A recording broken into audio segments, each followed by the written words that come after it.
Hello, I'm Grant Moniger. I'm the creative director at the American Cinematheque, and I'd like to welcome you to the conversation between Sacha Baron Cohen and Eric Idle. Enjoy. Hi, there we are. Hi. Hello, can you see me? Hello, I can see you. Wonderful, I can see you. It's my very special, great honor to welcome Sacha Baron Cohen. Thank you very much. It's my honor to be interviewed by the great Eric Idle. A man who really changed the face of comedy, indeed the many faces of comedy. And I think that sizzle reel is fantastic. I mean, we have a friend called guitarist called Tommy Emmanuel, and all serious guitarists attend his concerts. And after he plays, all guitarists want to burn their guitars. And your sizzle reel is like that for actors, especially for comedy actors. I mean, talk about hiding in plain sight. I mean, I don't even see you in there. It's extraordinary. And you have balls of steel, Sacha. So obviously you had the misfortune of not being bullied at school. I was not, actually. That's a very accurate comment, because my brother, my elder brother, who was in the same school as me, was best friends with all the bullies. And so all my mates were getting bullied, and they would go, "Oh no, it's Aaron's brother, leave him alone." So you're quite right. I assume you weren't either, Eric. And as you know, as I've told you beforehand, probably the reason I got into comedy was seeing Life of Brian when I was a small kid, and my brothers snuck me into the cinema in Golders Green, and they claimed that I was 18, even though I think I was about 10. And I just remember the feeling of, firstly, I think it was the first naked woman I'd seen. We can go into that later on. And just the kind of outrageous, wild laughter. It was, it sort of inspired me. And you know that, it's always inspired me, this stuff you guys did. So thank you. Well, sure. I mean, I think everybody who does comedy gets inspired by somebody else and learns their work and then goes on from themselves. Well, Beyond the Fringe was like that for us, you know, Peter Cook and Dudley Moore. It's also Peter Sellers was a big inspirer of yours, I think. Is that right? Yes. I mean, so it was interesting. At the same age I was actually got into Python, I was also getting into Clouseau. And I just thought, firstly, he was absolutely hilarious, but secondly, the characters were completely believable. There was no winking to camera. It was at that time in British comedy, it felt like some of the stuff was very obvious. Oh, now I'm making a joke. Now I'm doing, and he was these completely believable characters that he inhabited that were also hilarious. So yeah, no, incredible. Was he a friend of yours? I only met him a couple of times, but he wasn't really knowable. I mean, unlike you, who was actually a person hidden in there, I don't think there was a real Peter Sellers. He would inhabit lots of characters all the time. And I think he was a genuine multi. But I think that what you did differently from us is that we do caricature. We're caricaturists, but you do real acting. I mean, it seems to me that if you have to act with somebody in a room and fool them, and you're right there, and on one event you did it for 5 days, I think that's serious acting, because they're right in your face. And not only are they right in your face, they're going to try and kill you on many occasions. Yes, so there's jeopardy. I mean, normally when you do a movie, the jeopardy is that you're a bit shit in the scene. In my movies, occasionally it can get violent if they realize you're not who you say you are. So the idea is that you have to try and inhabit the character. And so it's the same as kind of preparing for a normal movie. You've got to make sure that the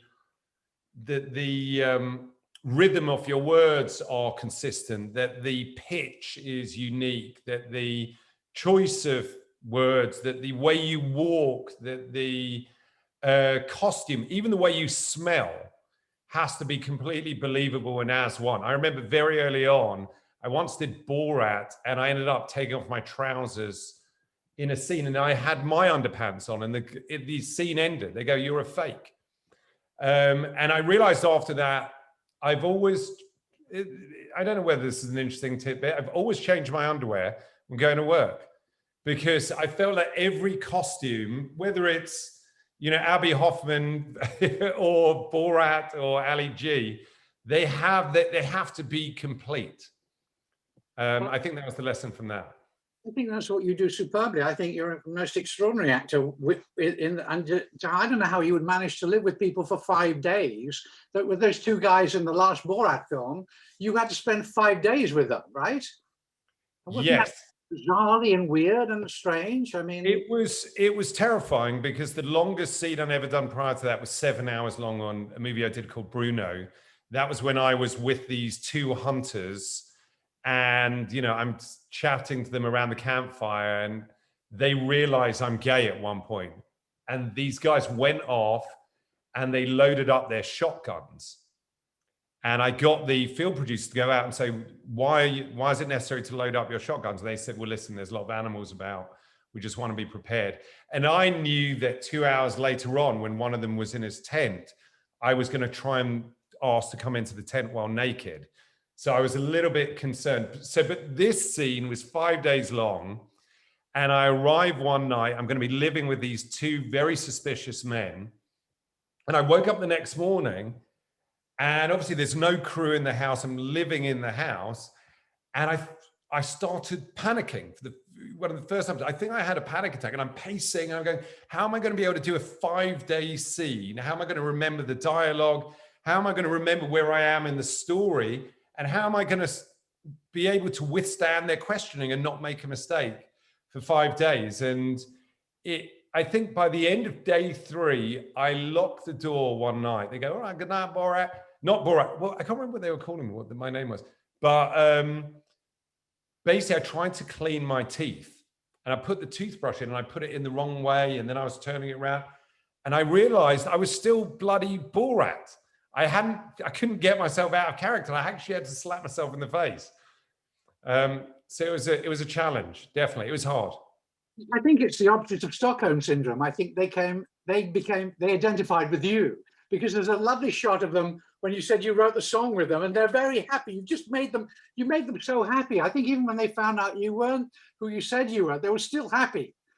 Is that true? Well, I think they just won an award for co-writing the song, actually. So, I mean, it's interesting because they were part of the idea with this film was to show that those people that we'd normally dismiss and go, they're crazy or they're the enemy, that there is a humanity that, without sounding too pretentious, that, links us together. And these people who had these crazy conspiracy theories that, microchips are being injected with the vaccine, or Hillary Clinton was drinking the blood of children. The fact was they're sort of really nice guys underneath it all, who care about a stranger. They also care about educating Borat and making sure that he's not a misogynist. They actually had some very liberated ideas about women.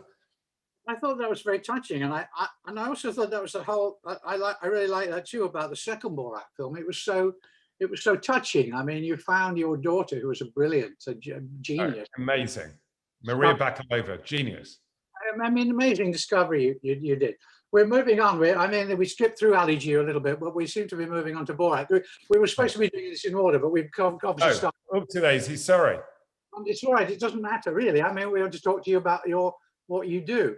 I mean, I think that there was a sort of subgenre of this kind of comedy, and you just took it over and knocked it out of the park with Ali G, I thought, and then it just got better and better with more and more characters. And that, do you remember a man called Norman Gunston who was in Australia? Yes. Did he have little shaving things on his face, or was that? Yes. It was a big interview, and he'd meet people as they came off the plane to Australia and say, "What do you think about Australia so far?" Coming down the steps. And he greeted Paul and Linda McCartney, and he said to Linda McCartney, "You don't look very Japanese to me."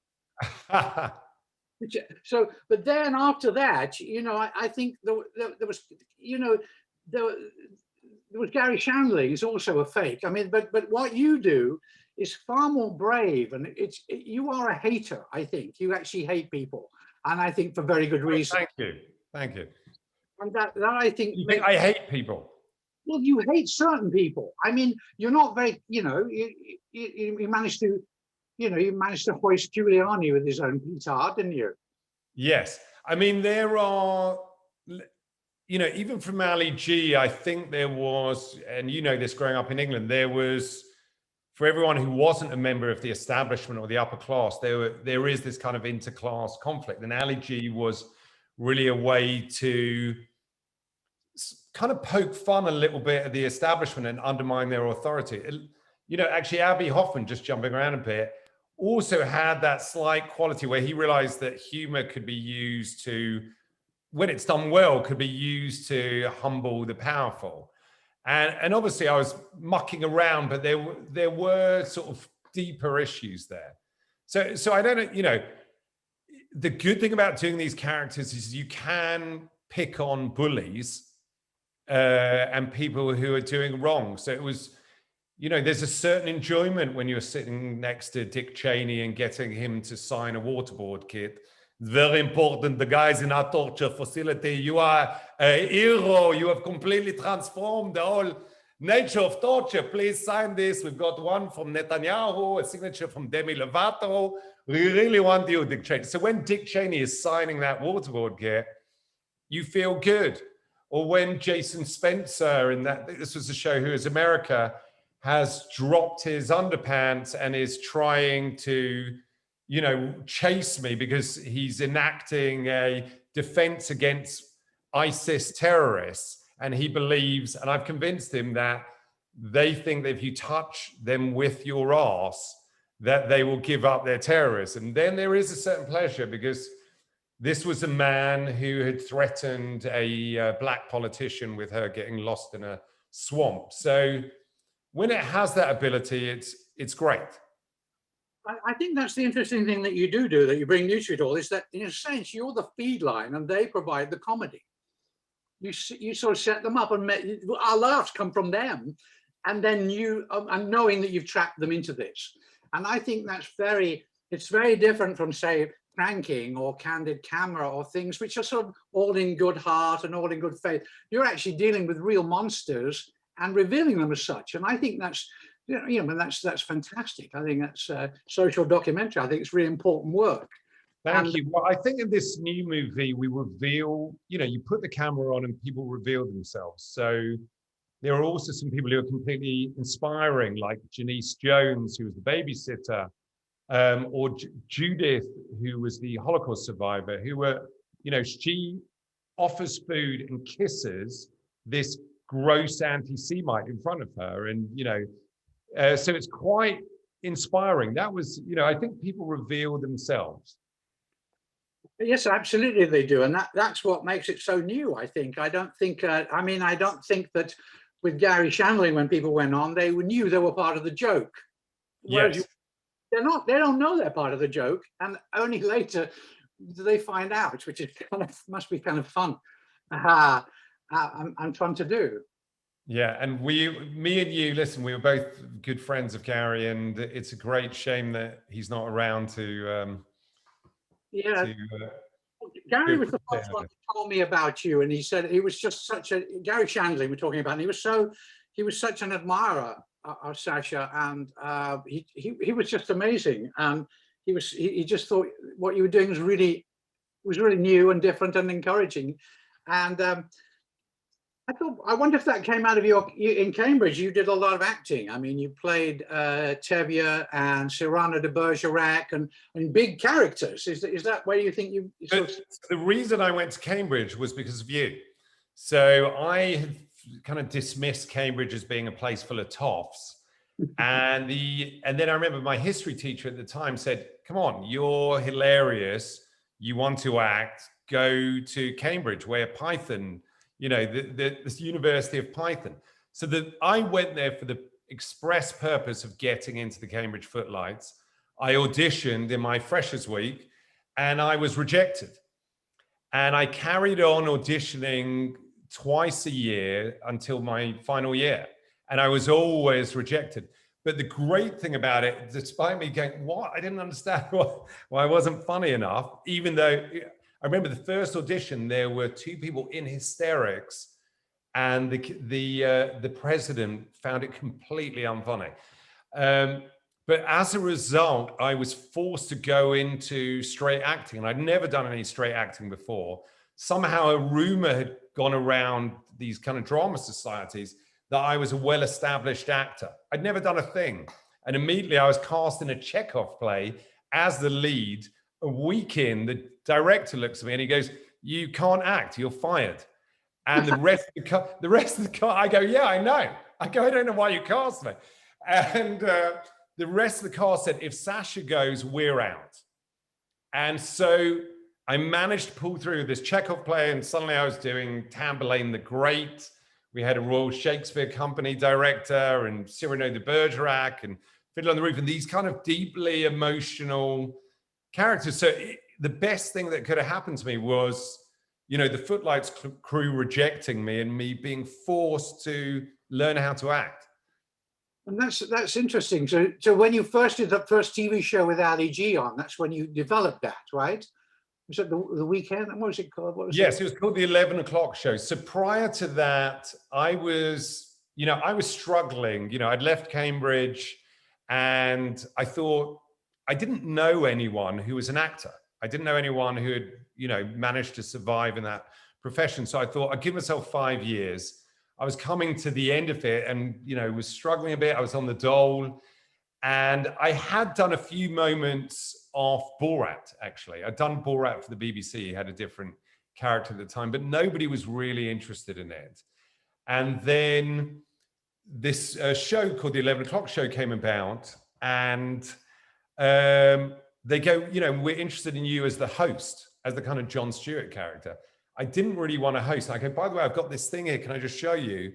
And I showed them Borat, and it was Borat outside the Houses of Parliament with a bunch of upper class, you know, toffs who were trying to protect the rights to hunt foxes. And I was like, "I'm from Moldova. In Moldova, we hunt Jew. We give them a bit of time and then we chase them. Would you do that here?" They'd go, "Well, I suppose, you know, so long as you gave them a fair start." And yes, 25 minutes. Well, I suppose it would be, yes, why not?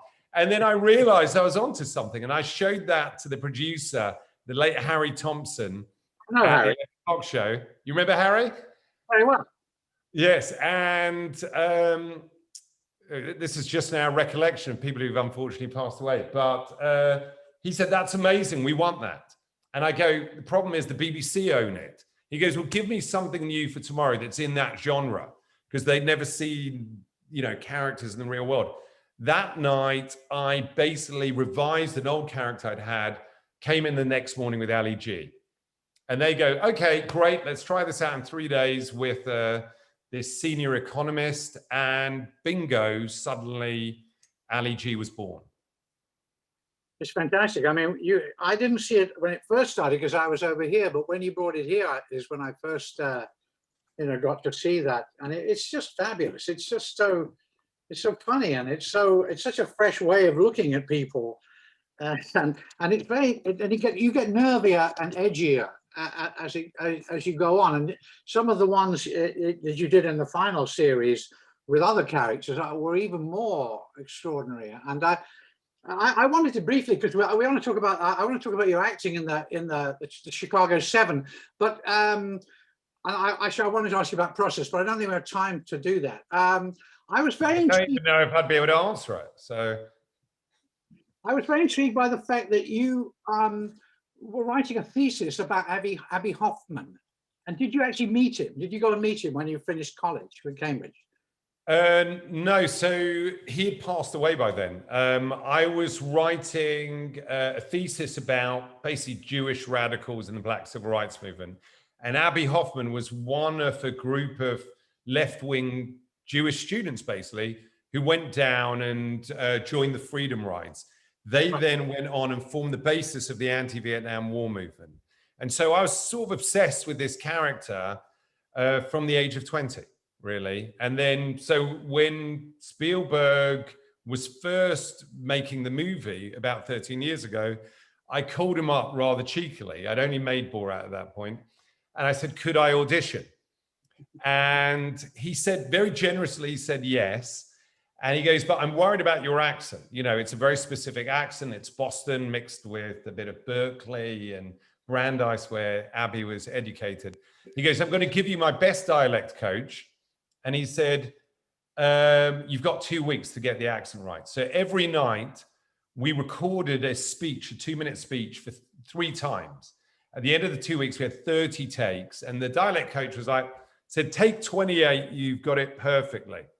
So we'd had 30 takes of this thing. I called up my assistant at the time and I said, use take 28, put it on a CD, deliver it to Mr. Spielberg's house by 9 a.m. I meet up with Spielberg the next day in his late mother's restaurant, the Milky Way, which was on Pico. And he sits down and goes, Sacha, listen, I've got to be honest. I got the CD. Thank you for doing that. With full honesty, the first 10 or so takes are pretty bad. And I realized that my assistant had given the wrong CD. Instead of putting on take 28, and he goes, but by the late 20s, you know, 27, take 27, 28, they were perfect. And so that was the story with Spielberg. And that's why I couldn't really let that movie go. Right. Well, that makes a lot of sense. Did you publish that thesis, or did it ever see the light of day? Or it's still in the Cambridge University Library. So it did pretty well. And for a while, I mean, they asked me to do a PhD on sort of Jewish Black Alliance around the world. And I tried it out for a few days and then I found it rather lonely and then decided to try and be an actor. So yes, it does exist somewhere. Because I mean, what we don't hear about too much about you is the writing that you do, and the way you actually create these things, as well as just improvising. I say just improvising because we never improvised a word. I think there's one improvised line in the Holy Grail in its entirety. Which one was that? When we Bring Out Your Dead, and I said, he says, who's that? I said, it's a king. He says, how do you know? I said, he hasn't got shit all over him. Well, that's a bloody good line. But we never improvised because we were all about being writers and getting it all right, you know. John, I blame John. We still have that, and my co-writers who are fantastic are completely meticulous. You know, we really try and, I mean, that's the challenge really, is to craft meticulous lines that we know are going to get a big laugh in the audience. Right. And then my job is to hide those lines in a conversation and make sure that the character is consistent enough that when you say, you know, what was it, you know, to Buzz Aldrin, you know, what was it like to walk on the sun? Then you want him to not think that you're making a joke. And for that, the character has to be, you can't suddenly go into it. But yeah, we are, you know, I'm obsessed with the language, you know, and making sure there, you know, that the wording itself is perfect. That was kind of what drew me to Aaron Sorkin as well, that you've already got 70% of your work done. You know, the writing on the page is incredible. So you're going to be really good, whatever happens, even if you do a bad performance. But in that film, everybody was there at the same time. It was more like a play, wasn't it, as I understand it? Did that help? Yeah, I mean, you had some of the greatest actors in the world there, you know, Eddie Redmayne and Rylance and Frank Langella, you know, these giants of the stage and screen. And so it's quite intimidating, but they were so brilliant that Aaron would often rehearse the scene. And there was, you know, you had all the people in the audience there who were on camera, and they would basically cheer at the end of a rehearsal because it was like watching great theater. Wow. And then I had to quickly try and, I was actually shooting Borat at the time. And there was a dilemma, which was, do we carry on shooting Borat? I knew that I had to get it out in time for the election. And then I convinced my fellow writers and the producers, I was like, I'm going to be able to break for a few months and just do this Abby Hoffman thing. We'll make it, you know, we'll be able to do it in time. And then obviously finished Abby Hoffman, came back, started shooting, and COVID happened. So I regretted the decision, but I just had to play Abby. So it'd been such a long quest to play him that I couldn't let it go. Yeah, no, I mean, that's really doing research. It's about 20 years of research, isn't it? I mean, Yeah. so that's, you know, I loved it. I love the film. I love his work anyway. He's such a great writer and a director. And I don't know how you do both of those jobs at once. The other person who really loved you and adored you is of course, Marty Scorsese, Yes. who loves comedy. He loves comedians. When we were here doing the Hollywood Bowl, he threw a party for all of Monty Python. Oh, And really? he sat in the room and he talked to all of us at once, separate conversations. He's an extraordinary intellectual, as indeed are you, actually. But He really is. Yeah. yeah, I mean, he's something, but he loves comedy, which is, it's Well, that interesting. was it. There was on Hugo, there was a debate as to what my character would be. So it wasn't really fully formulated. Which And one of then you, I, is that sorry? you, left or the right? That is me. I'm on the left. I'm on the left, actually. Right. And so I wanted him to be funny.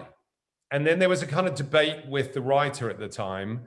Once we started shooting, then, you know, me and Marty slightly took over the script. And I said, well, it'd be good if he has an animal with him. And it's good if he's got, it was the first 3D movie shot in 3D. And so I had this concept of having a fake leg where you'd have the first chase, I'd turn a corner and my leg would fly off into camera.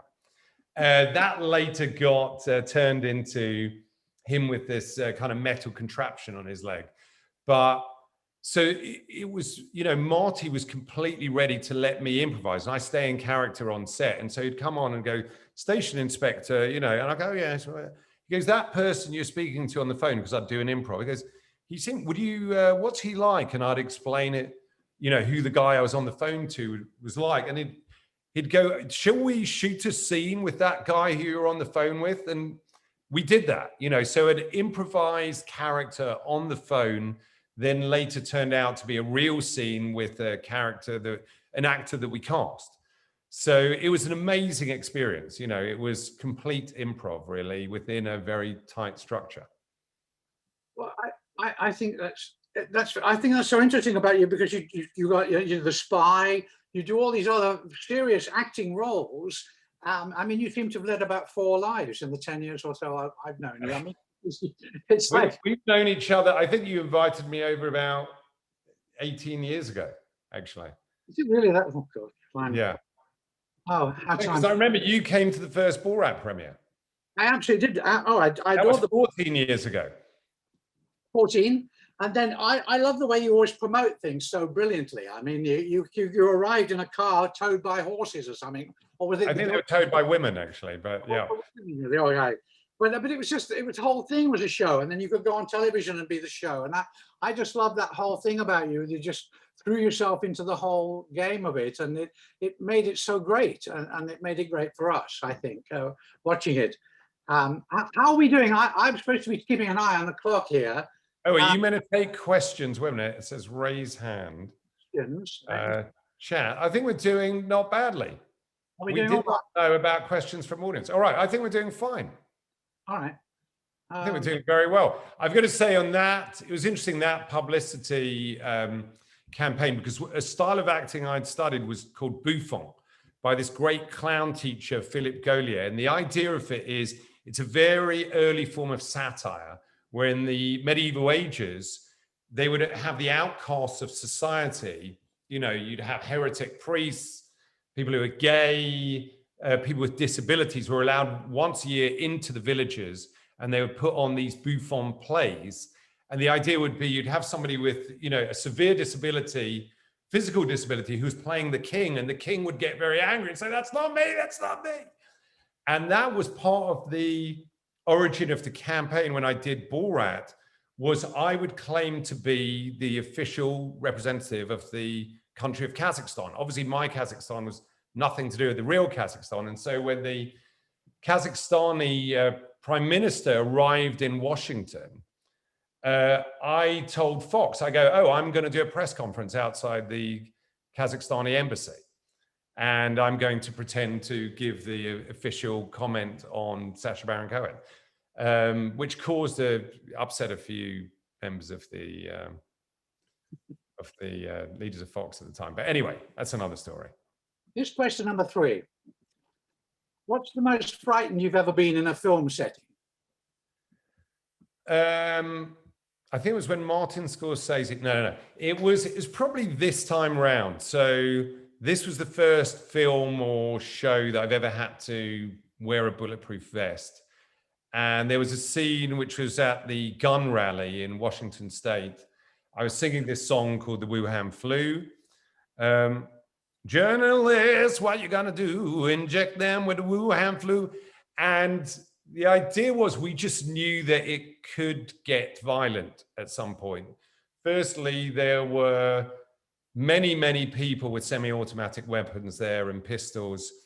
We were also told that if the crowd felt that you were trying to infiltrate or you weren't a gun rights supporter, that they would get COVID positive people to spit at you. And then I was singing this song, and the fear was at one point that they would work out that I wasn't real. And so actually the stage got stormed by a bunch of people who were armed. One guy actually reached for his gun, and I was very fortunate to have an incredible bodyguard who grabbed his arm and then whispered in his ear, "It's not worth it, buddy," which is apparently what you should say to people when they're about to shoot you. Then ran off into a ambulance that was waiting. And me and the director got stuck in there while the armed crowd surrounded us and tried to pull me out of at one point they pulled open the door and I'm struggling to keep the door closed. But that was definitely a little hairy. And then they just wouldn't let the vehicle leave. And there was a cop there who was on the side of the gun rights activists who just wouldn't let us go. So yeah, that was a little challenging, but there was a couple of incidents like that were certainly not that much fun. Here's a question. They don't give the names on. I'm sorry, I'm not announcing people's names because I don't have them here on my screen. But Eric, you can ask questions instead. I mean, I'd like to hear you speak as well. All right. Well, they just say, what's the naughtiest thing you've ever gotten away with playing in a role? The naughtiest thing? It's got to be that lovely man in the first Borat, right? The sex scene. Oh, yes. I mean, that naked fight was probably that was also, by the way, that's probably the most scary scene I've ever had to do, where they go, okay, there was a discussion beforehand where I was going to sit on his face. And then much credit to Larry Charles, the director at the time, who said, actually, it's funnier if he sits on your face. I go, I don't know if it is. He goes, and all the writers were, they're like, yes, it is. Got to the actual day, and I wore one of those. Actually, it was the first time I wore a KN95 mask. I wore a KN95 mask. I thought, that's the deal. I wear a KN95 mask. If he sits on my face. He sits on my face, and then he kind of goes off, and the mask disappeared. I still don't know where it is. But that was a challenge. I also suffocated underneath it. There was a code word where I would hit the bed 3 times if I was out of oxygen, because his buttocks were big enough to completely surround my face. So it's actually dangerous. And I said, the code word is, I will bang the bed 3 times, then get him off me. Anyway, in the movie, if you look carefully, you see me bang the bed 3 times. No one comes to my aid. And so I'm essentially dying, suffocating during the scene. Yeah, that was a challenge. Here's one, and I promise I didn't ask it. What role would you have played in the Holy Grail film? This is from somebody else. Here we are. Should get a name. I'd love to play King Arthur. Really? Yeah. What is one more thing? What is one thing you wish more people knew about you? Oh, nothing. I prefer people to know nothing generally. I believe in that too. I think one's was far too Eric, much. I'm remembering now, I had a wonderful dinner with some of the rest of your team, with Palin and Terry Jones and Gilliam in Highgate once. And I remember what was so charming at the end of the evening was it was too late for the bus. And so I gave everyone in Python a lift home. It was very, very sweet, like little schoolboys. I remember giving Gilliam and Palin a lift home, and Jones actually. Well, they're not allowed to drive at their age, you know what I mean? Yeah, quite right. Who would you want to interview next if you were given free reign? That's, I think, Oh, I think my days of interviewing are over. I mean, listen, I interviewed Donald Trump a while back, and I remember that very well. And he claims yeah. to have asked you out, which of course is another is he lies. Do you know that? Yes, who would have thought that he lied? No, I mean, he sat down with me. He was basically very disappointed that he wasn't being interviewed by the kind of blonde guy in a suit who was very posh. And, you know, there's this director called James Bobin who said, "Hello, Mr. Trump." And this is it.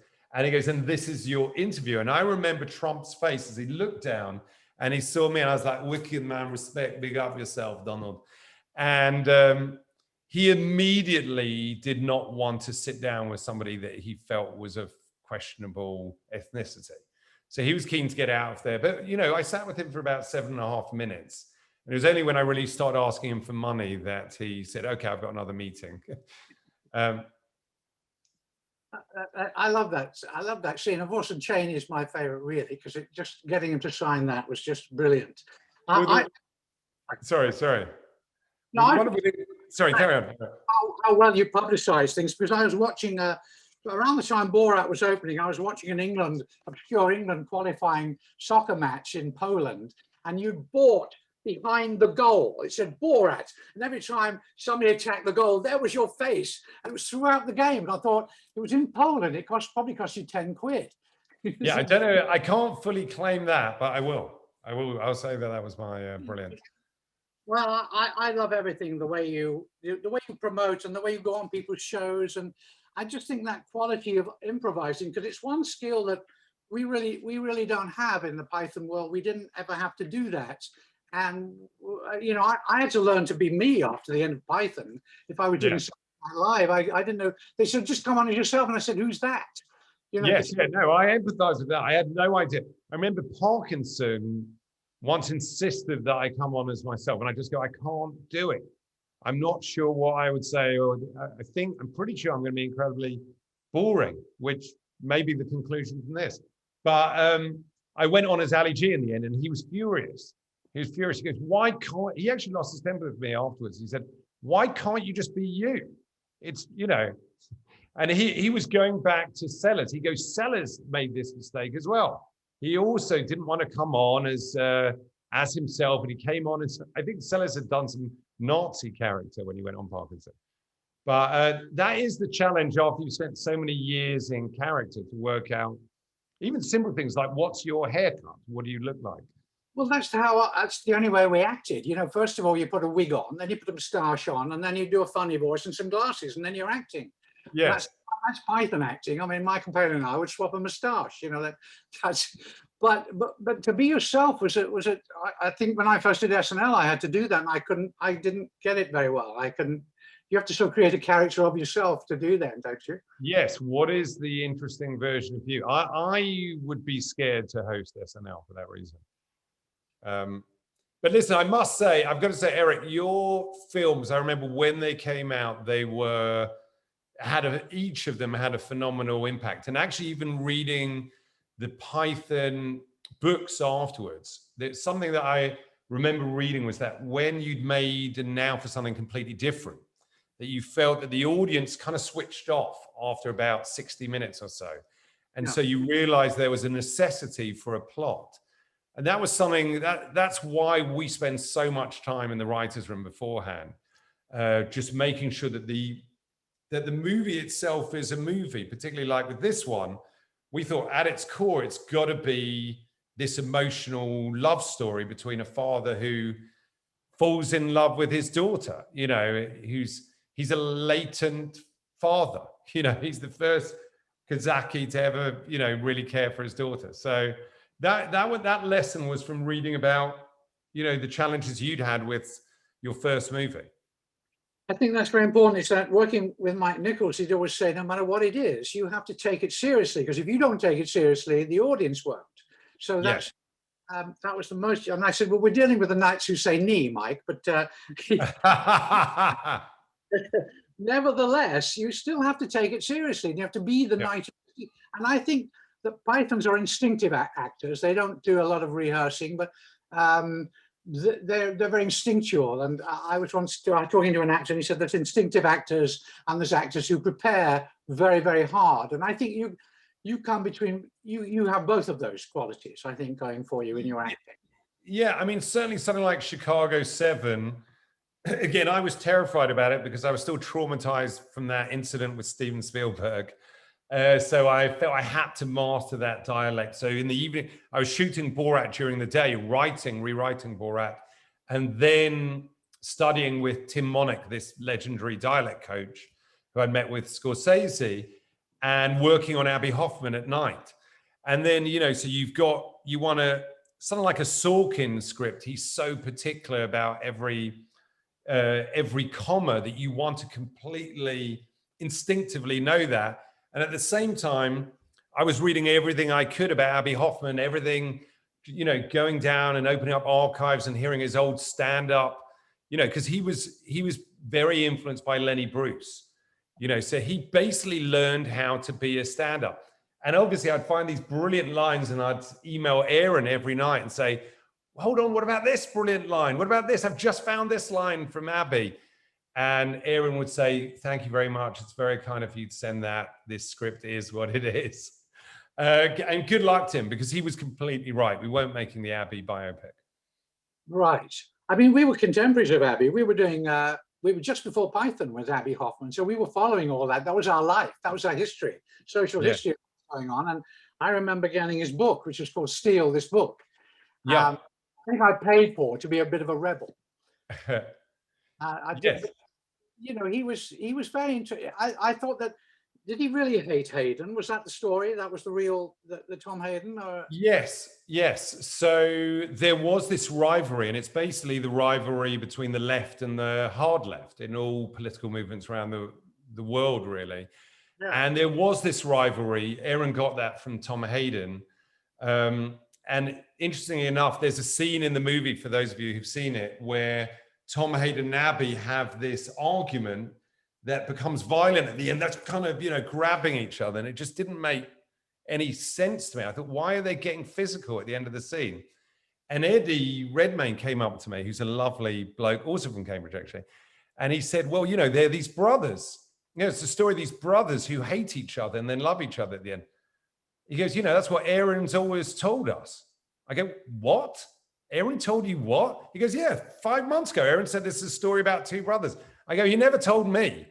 But it was great that I knew it just before that scene, because once you realize that relationship, you go, oh, a simple ideological discussion about the aim of your activism turns into violence. That can only happen between siblings. With things that random, there's that.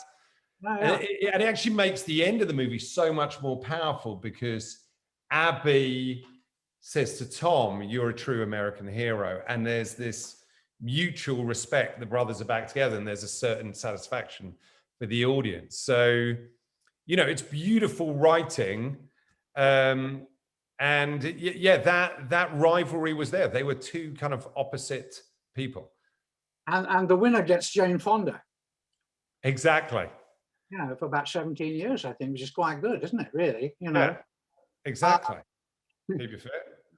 So we have to sort of start wrapping this up. But I want to say that any voters listening in, I really think that sometimes it's easy to overlook comedy, but I think in your case, it's not at all easy to overlook this kind of comedy, because I think you actually even have influenced the election. I think you've done so much good getting rid of some of these jerks and exposing them as the monsters that they are.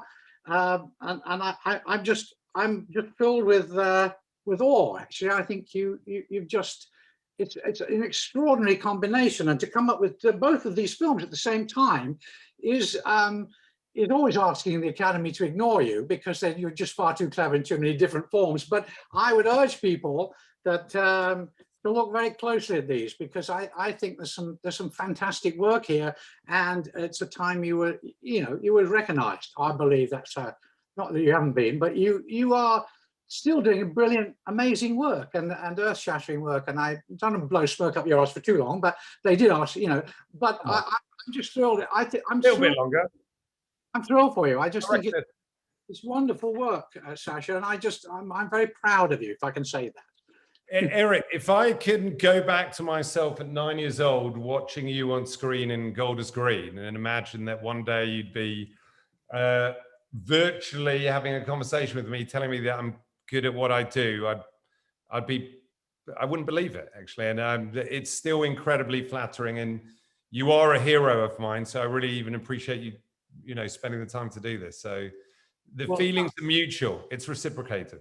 Well, thank you, Sacha. And I think that, are they going to sign off and send? I think we have to, what are we doing now? Do we say goodbye? Thank you. Say goodbye. Sacha, Eric, thank you so much for joining us. Everyone virtually at home, thank you for joining us. We'll be back. Thank you very much. Oh, was this live? Yes. Oh, bloody hell. I could have edited down 10 minutes. No, only of my stuff.